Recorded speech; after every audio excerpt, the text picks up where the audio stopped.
네, 여러분 안녕하십니까? 네, 주간 시장 분석 영상 시작하겠습니다. 네, 자 일단은 영상 들어가기에 앞서서 어, 네,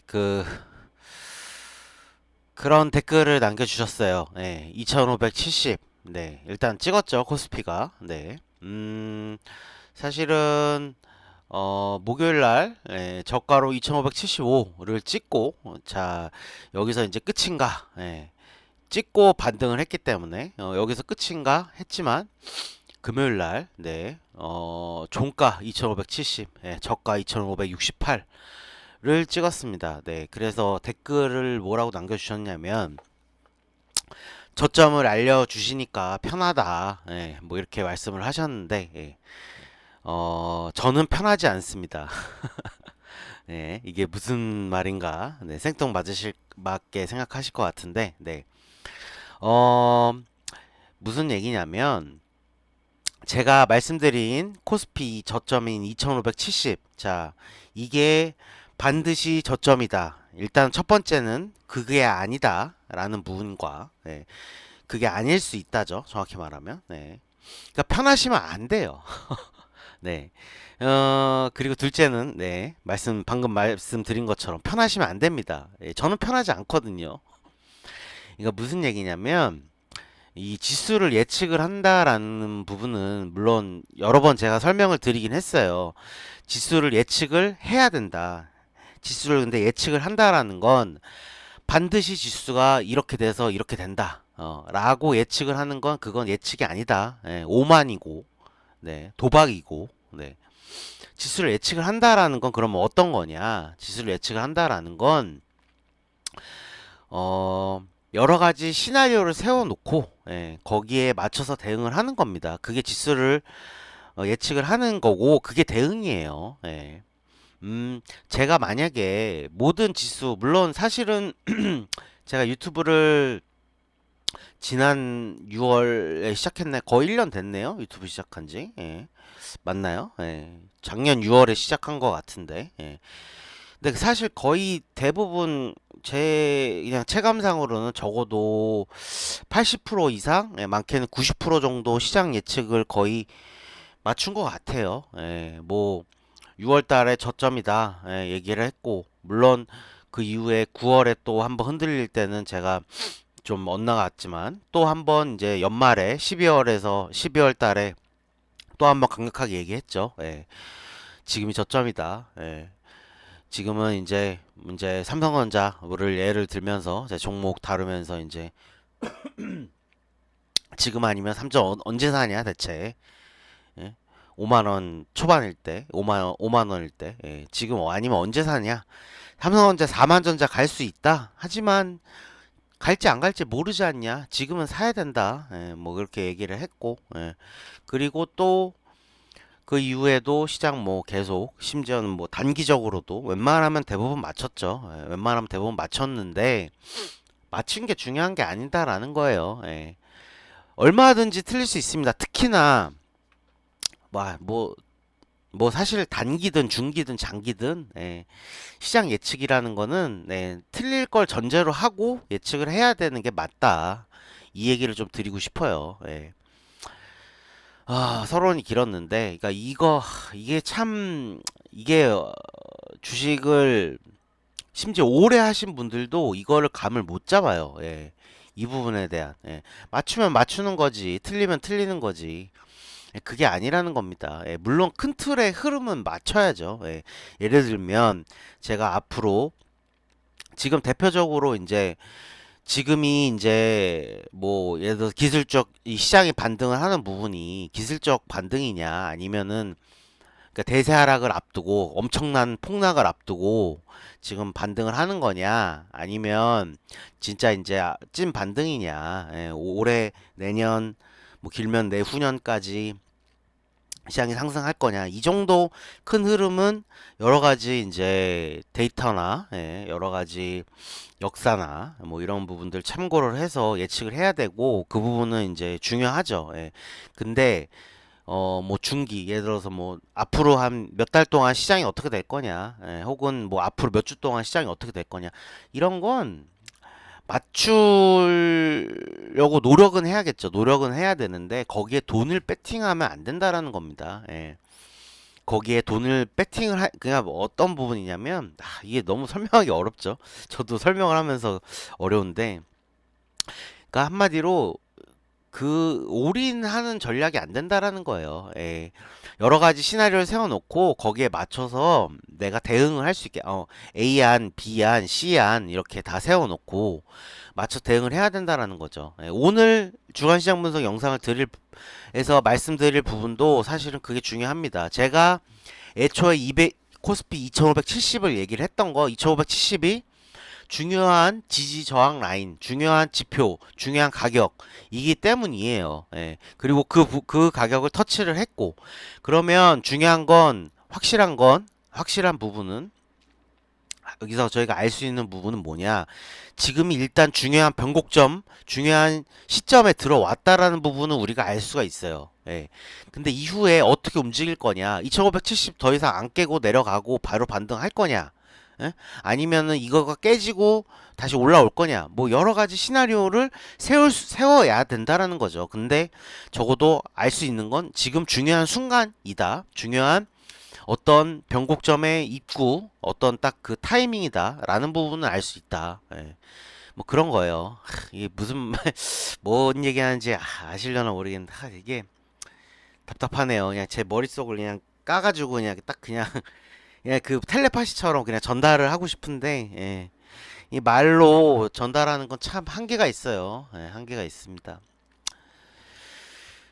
어쨌든 네, 뭐 제가 전하고 싶은 내용을 충분히 그래도 좀 이해해 주셨으면 좋겠는 마음을 가지면서, 시작하죠. 봅시다. 자, 일단 2570 찍었습니다. 자, 여기서 이제 일단 2570까지 보자. 이후부터 상황을 보자라고 제가 분명히 언급을 드렸어요. 그러면 저는 이제 2570을 찍는 것도 중요하지만 어떤 식으로 어떤 형태로 찍느냐도 중요하기 때문에 그 이후로 어떤 식으로 움직이는지가 또 보이기 때문에 어떤 형태로 찍는지에 따라서, 그렇기 때문에 제가 또 그 말씀을 드린 거거든요. 그리고 찍은 형태가 나왔죠, 이제. 자, 보세요. 목요일 날 반등을 하는 척 하다가 금요일 날 잡아먹었습니다. 근데 이 반등폭을 다 잡아먹었어요. 위아래로. 이게 뭐 제가 웬만하면 이 그 봉 형태, 이런 거 가지고 제가 언급드린 적 거의 없죠. 거의 없어요. 근데 전형적인, 네, 하락 장악형입니다. 전형적인 앞캔들을 다 잡아먹는 큰 음봉. 전형적인. 이 얘기는 뭐냐? 2570 깨질 가능성이 더 높다라는 거예요. 현재로서는 그래요. 현재로서는 그렇습니다. 자, 근데 그러면 2570 네가 얘기를 했는데 2570이 깨지니까 큰일 난 거 아니냐? 뭐 그렇지 않습니다. AC 당초 이게 일봉에서 지금 그런 모습을 보이지, 제가 일봉만 보는 게 아니지 않겠습니까? 주봉 형태, 월봉의 요 형태, 이런 부분들이 다 있어요. 그렇기 때문에 결국엔 2500 저점이 2570이냐 아니면 그 밑이냐, 그 부분인데, 물론 그게 지수로 따지면 근데 그게 몇 포인트 아닙니다. 사실. 큰 차이 아니에요. 사실은 제가 그 얘기는 물론 이미 드렸지만 2570이 중요한 첫 번째 중요한 포인트고, 그 다음이 2550 그리고 마지막으로 2530. 이게 또 중요한 포인트들이 있어요.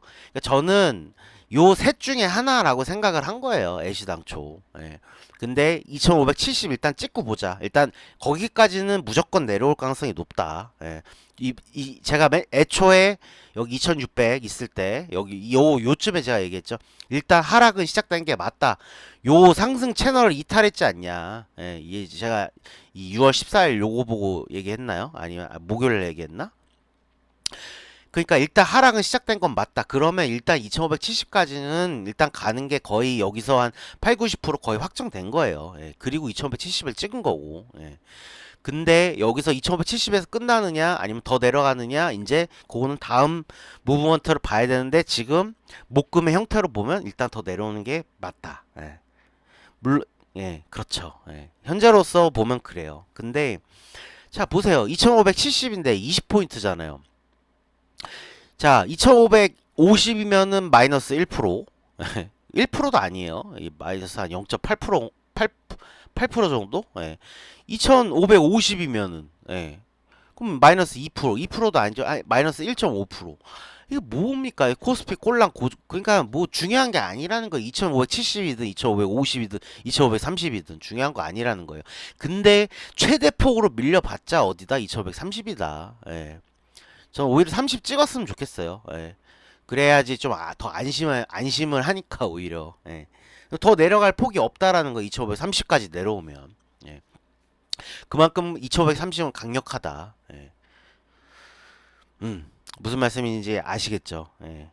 자, 근데 아직 물론 지금 현재로서는 2550 일단은 2550 적어도 2550까지 찍을 확률이 높아진 상태이긴 하지만 안 찍을지도 몰라요. 그냥 여기서 바로 횡보할지도 모릅니다. 옆으로. 예.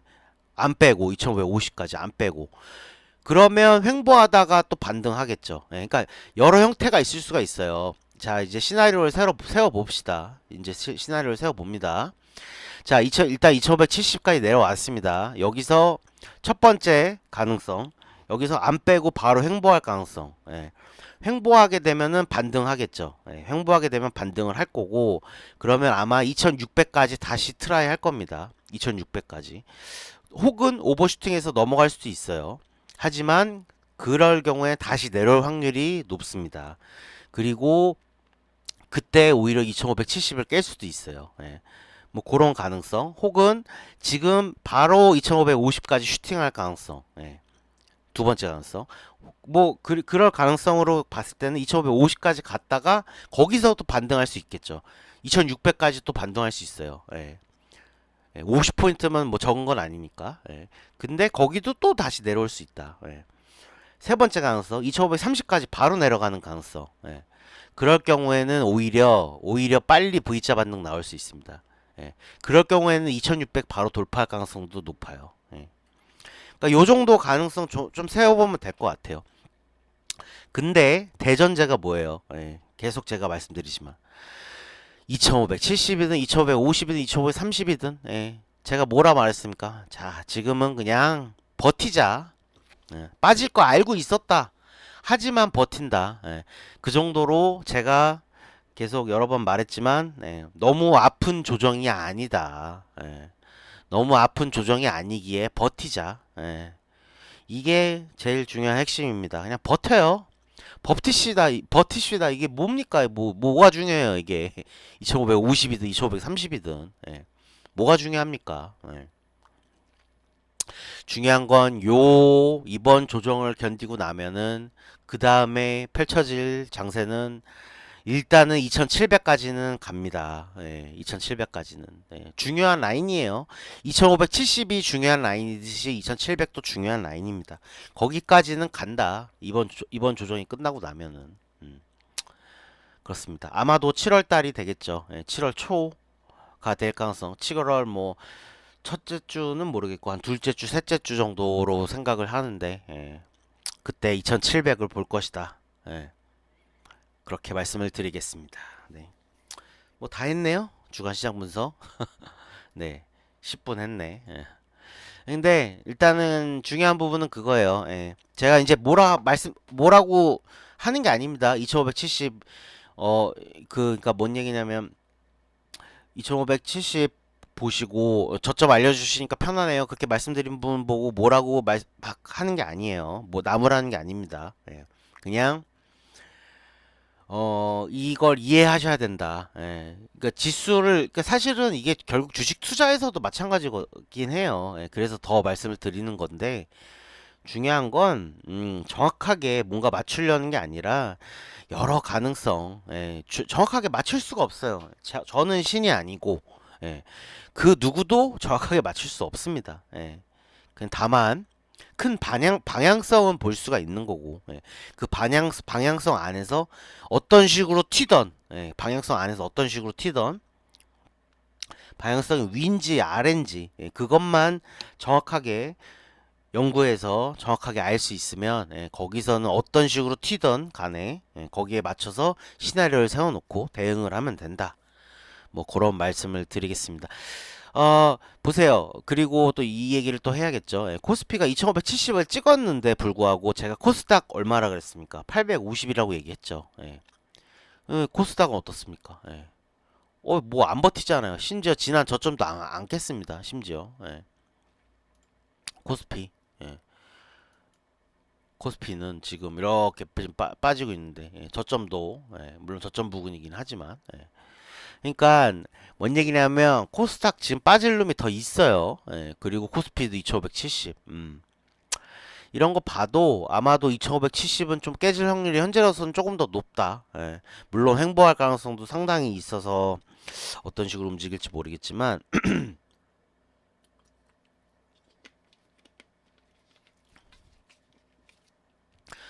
네, 어쨌든 간에 그렇습니다. 예, 조정은 아마도 다음 주 정도까지 이어질 것 같아요. 뭐 횡보를 하던, 네, 뭐 아니면은 밑으로 빠지던, 예. 어차피 지금 뭐 몇 포인트 차이가 안 나기 때문에 아마도 다음 주 정도만 이제 조금 시장이 흔들흔들 하고 나면, 예, 역시나 제가 여러 번 얘기했던 것처럼 7월부터는, 예, 본격적인, 예, 이제 찐 상승이죠. 예. 뭐 그, 네, 또 용어가 생각이 안 나는데, 이놈의 그 기억력이 참, 네. 어쨌든, 갑자기 상승, 네, 용어가 생각이 안 나네요. 답답해. 어쨌든, 네. 생각이 안 나는 거 어쩔 수가 없고, 예. 어쨌든 이번 조정이 끝나고 난 다음에 그 다음에 올라갈 상승 파동이, 예, 찐이다. 예, 그게 찐이다. 예, 그렇게 말씀을 드리겠습니다.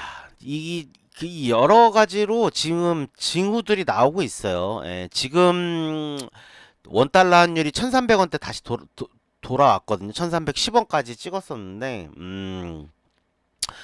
요것도 굉장히 좋은 징조입니다. 예, 왜 좋은 징조냐? 1300원대 다시 돌아왔는데 왜 좋냐, 이게. 1200, 1300원, 1400원대에서 1300원대로 갔다가, 그리고 강하게 하락을 하면서 1200원대까지 강하게 원달러 환율의 강세가 나왔잖아요. 예. 분명히 한 번은 다시 반등해요. 예, 한 번 다시 반등합니다. 그리고 그 반등이 지금 나왔다라는 거예요, 지금. 예. 그러면 반등은, 그러니까 어떻게 보면은 저는 이게 기술적 반등이라고 보는 거죠. 기술적 반등. 하락 추세에서 기술적 반등. 네. 근데 그게 나오고 난 다음에 더 강한 하락파가 나오거든요. 예. 그러니까 원달러 환율의 요 일시적 약세가 끝나고 나면은 더 강한 원달러 환율의 강세가 나올 거다. 아마도 그러면 1200원 초반을 향해 달려가겠죠. 초반을 향해서. 그러니까는 시기상으로도 너무 지금 적절한 타이밍이다. 예, 딱이잖아요. 예, 제가 이번 조정 끝나고 나면 찐상승이다. 라고 얘기한 시기와 지금 딱 겹치지 않습니까? 그림이 그려지죠? 비트코인. 네. 제가 계속 반등할 거라고 했지만, 예, 저도 바로 3만을 회복할 줄 몰랐어요. 한 2만 7천, 8천 이렇게 횡보하다가 나중에 갈 줄 알았는데, 예, 바로 3만을 회복해서 3만 1000달러까지 갔었는데, 이것도 항상 저는 선행 지표로 많이 보거든요. 많이 보는 편이에요. 왜냐하면 그런 식으로 많이 움직였으니까. 예. 그러니까 뭔가 이 자산 시장에서 뭔가 큰 움직임이 나오기 전에 비트코인이 먼저 움직이는 케이스들이 상당히 있었어요. 예. 상당히 많았어요. 지난 시장들을 돌이켜 보면 지금이 약간 그런 움직임으로 보입니다. 예. 물론 얘도 3만 달러 돌파를 했기 때문에 다시 한번 2만 달러대를 다시 볼 가능성이 제법 있죠. 예, 제법 있습니다. 아마도 다음 주, 2만 달러대를 다시, 어디까지일진 모르겠어요. 다시 2만 5천, 6천 달러를 가는 건 말이 안 되고 2만 7천, 8천 달러 다시 한번 내려올 수도 있겠다. 뭐 그런 생각은 하고 있는데 뭐 모르죠, 그건. 예. 큰 틀에서만 저는 이제 중요한 지지저항 라인이었던 게 25,000달러 그리고 3만 달러 뭐 요런 부분들이기 때문에 말씀을 드린 거고, 예, 뭐 예측대로 너무 예측대로 움직여서 저도 좀 얼떨떨하긴 한데, 예, 어쨌든 그러니까 이 선행 지표로 예, 생각을 해볼 수 있다. 그러면 얘네들이 이렇게 지금 세게 반등하는 건 하나의 시그널이 될 수 있다. 예, 뭐 그런 거죠. 예. 그리고 아마도 이번 상승 때 미국 달러 지수도 아마 100을 간당간당하는 움직임이 나올 가능성이 좀 있습니다. 예. 지금 러시아에서 지금 쿠데타 얘기가 지금 나오고 있죠. 지금 뭐 실시간으로 뉴스가 계속 나오는데, 일단은 뭐 그 부분은 좀 말씀을 드리면, 쿠데타가 뭐 성공을 하든 못하든 간에 이거는 악재가 아닙니다. 왜냐면 사실 러시아 대통령이 누군지 우리에게 중요하지 않잖아요. 중요한 부분은 아닌데 쿠데타를 했을 때 뭔가 러시아 정세가 불안해지고 이런 부분이 시장의 악재가 될 수 있는 건데, 근데 생각을 해보세요. 쿠데타 일어나기 전에 지금 러시아 원래 상황이 어땠습니까? 원래 불안정했어요. 전쟁 중이지 않습니까? 전쟁 중인 상황이에요. 거기에 쿠데타가 일어났어요. 그럼 이거는 악재입니까? 호재입니까? 네. 더 안 좋아질 수 없는 상황에서 오히려 그걸 바꿀 수 있는 변수가 생긴 거나 마찬가지인데. 물론 일시적으로 시장은 흔들릴 수 있죠. 굉장히 짧게. 정말 한 며칠 정도? 근데 뭐 흔들려 봤자 뭐 이미 다 알고 있는 거니까, 그러니까 이게 지금 악재가 될 수 없다라는 걸 다 알고 있는 부분이니까 흔들려 봤자 폭이 크지 않을 것이고 짧을 것이고, 그리고 오히려 이거는 제가 봤을 때는 호재다. 저는 개인적으로 쿠데타가 성공했으면 좋겠는데 성공했으면 좋겠어요. 성공하면은 아마도 종전으로 가는 좀 상황이 좀 더 빨리 나올 물론 저는 이미 거의 끝날 때가 다 됐다라고 생각을 하고 있었지만, 오히려 더 그 상황에 가속도를 붙일 수 있다라고 생각을 하거든요. 쿠데타가 성공을 하면. 근데 성공할 가능성이 많아 보이진 않는데, 근데 뭐 제가 뭐 그쪽 전문가는 아니기 때문에 모르죠. 뭐 성공 그러니까 이 빈집털이 지금 러시아 군대가 다 지금 나가 있기 때문에 빈집털이를 하는 상황인데 쿠데타군이 뭐 성공할지 안 할지 뭐 모르겠습니다. 지금 왜냐면 지금 나오고 있는 정보도 찌라시성에, 그러니까 뭐 트위터발 뭐 이런 정보들이 많기 때문에 정확하게 모든 상황을 다 알 수 있는 건 아니에요. 가짜 뉴스가 많이 섞여 있기 때문에. 뭐 하여간에 뭐 중요한 부분은 크게 신경 쓸 부분은 아니다. 호재가 됐으면 호재가 됐지 악재가 되지는 않을 거다. 지금 그 뉴스들이. 뭐 그렇습니다. 네, 일단은 중요한 부분은